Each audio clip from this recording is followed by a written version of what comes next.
नाज़रीन किराम, इब्लीस दोबारा जन्नत में कैसे पहुंचा, इसके बारे में मुफस्सिरीन की मुख्तलिफ आरा है। इब्लीस छुप कर चोरों की तरह जन्नत में गया और फिर उसने किसी सूरत में मुतमस्सिल होकर हज़रत आदम अलैहिस्सलाम से गुफ्तगू की और उन्हें वसवसा डाला, या वो जन्नत के दरवाजे के पास जाकर खड़ा हो गया और वहाँ से आवाज़ देकर हज़रत आदम अलैहिस्सलाम को बुलाया और उन्हें फिर वरगलाया, या किसी जानवर की सूरत में जन्नत में गया और जन्नत के मुहाफिज उसे पहचान ना सके, या वो सांप के मुंह में बैठकर जन्नत में दाखिल हुआ। उसने अपने बाज़ चेलों को ये पैगाम देकर जन्नत में भेजा। इमाम इब्न जरीर तबरी रहमतुल्लाहि ताला अलैह लिखते हैं, जब इब्लीस ने आदम और हव्वा के पास जन्नत में जाने का इरादा किया तो जन्नत के मुहाफिजों ने उसको जाने से रोका। बस वो सांप के पास आया। उस वक्त सांप ऊंट की मानिंद 4 पाँव वाला खूबसूरत जानवर था। इब्लीस ने उससे कहा वो उसे अपने मुंह में रखकर जन्नत में हज़रत आदम अलैहिस्सलाम के पास ले जाए। सांप इब्लीस को अपने मुंह में रखकर जन्नत में दाखिल हो गया और जन्नत के मुहाफिजों को पता न चल सका। हज़रत आदम अलैहिस्सलाम अपनी लग़ज़िश पर निहायत नादिम हुए, जिसके मुतालिक हज़रत अल्लामा जलालुद्दीन सुयूती रहमतुल्लाह अलैह लिखते हैं कि हज़रत आदम अलैहिस्सलाम जब जन्नत से उतरे तो इतना रोए कि कोई दूसरा इतना नहीं रोया। अगर हज़रत दाऊद अलैहिस्सलाम के अपनी ख़ता पर रोने को, हज़रत याकूब अलैहिस्सलाम के अपने बेटे पर रोने को, इब्न आदम के अपने भाई पर रोने को, और फिर तमाम अहले ज़मीन के रोने को एक पलड़े में रखा जाए और हज़रत आदम अलैहिस्सलाम के रोने को दूसरे पलड़े में, तो वो तमाम रोना मिलकर भी हज़रत आदम अलैहिस्सलाम के रोने के बराबर नहीं होगा। तफसीर फ़यूज़ुर रहमान में है कि जब हज़रत आदम अलैहिस्सलाम ज़मीन पर तशरीफ़ लाए तो बहिश्त की हर शय ने आंसू बहाए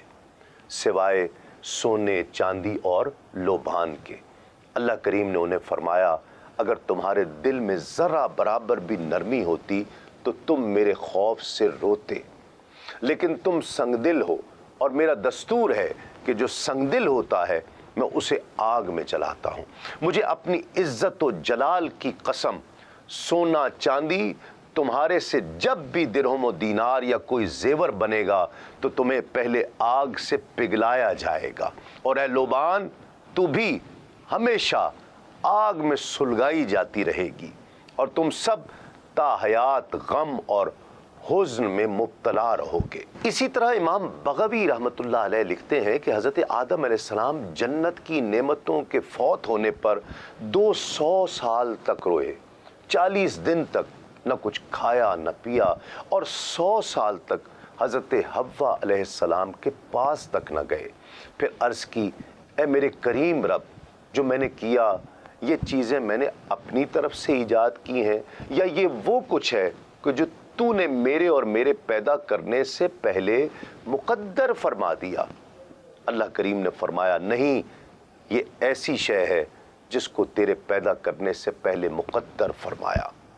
तो अर्ज़ की, ए मेरे रब, तू मुझे बख्श दे। जब गिरिया आदम अलैहिस्सलाम फ़ौक़ुल बयान हुआ तो अल्लाह करीम ने कमाल मेहरबानी से अपनी तरफ से अल्फाज इल्क़ा फरमाए। हज़रत आदम अलैहिस्सलाम ने अपनी भूल पर बहुत ही सादा मगर नदामत से भरपूर इक़रार ख़ता किया, जिसका लुब्ब लुबाब, हया, दुआ और गिरिया उज़्ज़ारी था। हज़रत आदम अलैहिस्सलाम ने लाचारगी और आजी से अपनी ख़ता पर नादिम और शर्मिंदा होते हुए बारगाहे खुदावंदी में अर्ज़ किया, रब्बना ज़लमना अनफुसना व इल्लम तग़फ़िर लना व तरहमना लनकूनन्ना मिनल ख़ासिरीन। दोनों ने अर्ज़ की, ए हमारे रब, हमने अपनी जानों पर ज़्यादती की, और अगर तूने हमारी मग़फ़िरत न फरमाई और हम पर रहम न फरमाया तो ज़रूर हम नुकसान वालों में से हो जाएंगे। अल्लाह करीम के कमाल अफ़्व ने हज़रत आदम अलैहिस्सलाम को न सिर्फ अपनी सत्तारी की चादर में छुपा लिया, बल्कि आपकी बर्रियत पर मोहर सब्त कर दी कि आदम अलैहिस्सलाम भूल गए थे। اور ہم نے اس میں آدم کا عزم نہیں پایا۔ ارشاد باری تعالیٰ ہے وَلَقَدْ عَهِدْنَا إِلَىٰ آدَمَ مِن قَبْلُ فَنَسِيَ وَلَمْ نَجِدْ لَهُ عَزْمًا، اور بے شک ہم نے آدم کو اس سے پہلے ایک تاکیدی حکم دیا تھا تو وہ بھول گیا اور ہم نے اس کا قصد نہ پایا۔ یہ آیت تعویل خاص میں تو حضرت آدم علیہ السلام کی برات کی دلیل ہے کہ انبیاء کرام گناہوں سے پاک ہیں کیونکہ وہ پناہ یزداں میں ہیں، تاہم تعویل عام میں یہ رعایت خصوصی اور ضابطہ مل گیا کہ بھول اور نسیان قابل معافی ہے۔ قبول توبہ کی کچھ روایات یوں بھی بیان کی گئی ہیں۔ حضرت عمر بن خطاب رضی اللہ تعالیٰ عنہ سے روایت ہے کہ رسول اللہ صلی اللہ علیہ وآلہ وسلم نے ارشاد فرمایا، جب آدم علیہ السلام سے لغزش ہوئی تو انہوں نے آسمان کی طرف ہاتھ اٹھا کر کہا اسألک بحق محمد الا غفرت لی، اے اللہ کریم میں محمد کے وسیلے سے سوال کرتا ہوں، کیا آپ مجھے معاف نہیں فرمائیں گے؟ اللہ کریم نے وحی فرمائی اور پوچھا محمد کون ہیں صلی اللہ علیہ وآلہ وسلم؟ حضرت آدم علیہ السلام نے عرض کی آپ کا اسم بڑا بابرکت ہے، جب آپ نے مجھے پیدا کیا تو میں نے عرش کی طرف سر اٹھایا تو اس پر لا الہ الا اللہ محمد الرسول اللہ لکھا دیکھا، پس مجھے معلوم ہو گیا کہ اس ذات سے معزز تیری بارگاہ میں اور کوئی نہیں جس کا نام آپ نے اپنے نام کے ساتھ لکھا ہے۔ بس اللہ کریم نے وہی فرمائی کہ یہ تیری اولاد میں آخری نبی ہیں، تم اس کے وسیلے سے مجھ سے دعا کرو میں تمہیں معاف کر دوں گا، اور اگر یہ نہ ہوتے تو میں تجھے بھی پیدا نہ کرتا۔ امام المنذر سے ایک ملتی جلتی روایت ہے جس کے آخر میں اتنا اضافہ ہے، تو نے سچ کہا، میں نے تیری توبہ قبول فرمائی اور تیری خطا معاف فرما دی۔ حضرت آدم علیہ السلام نے اپنے رب کی حمد کی،